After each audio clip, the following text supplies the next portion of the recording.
Coming to you from the Next Weather Studio, a 360 view of your forecast. This is Next Weather, sponsored by your local Chevy dealers. Georgia Drive Chevy.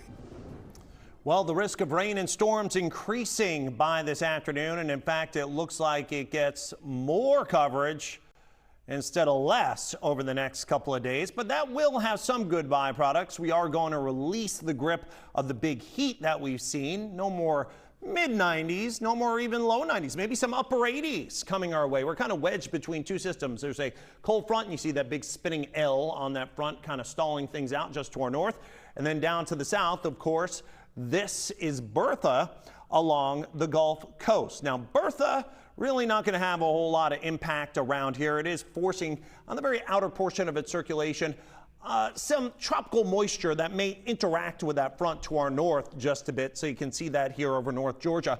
But really the track of this is way far away, all the way down here across the northern Gulf, eventually pushing up into Louisiana and eventually probably South Texas. Let's go ahead and take a look at the track. And right now, winds still at about 45, 50 miles an hour sustained. Notice all of the colorful cloud cover.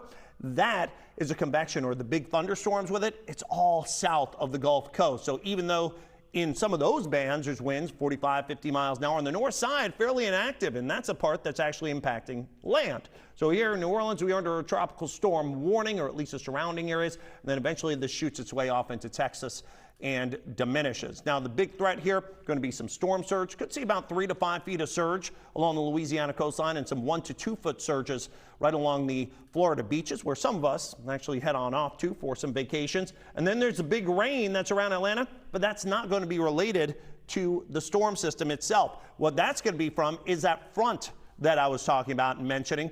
Now let's go ahead and take a look at the temperatures ahead of that front. We're already in the lower and the middle 80s, so it looks like we're probably going up into the 90s once again for today. But showers and thunderstorms will start to squelch some of that heat by about 3 to 5 o'clock. We start seeing the increase here and a much better risk of showers and storms coming as we head into the late day hours. After about 5 to 7 p.m., you're starting to see some of those cells really begin to get going here, and that potential of getting some downpours all the way through about 9 or 10 o'clock tonight. So keep that in mind. You might need your rain gear by then.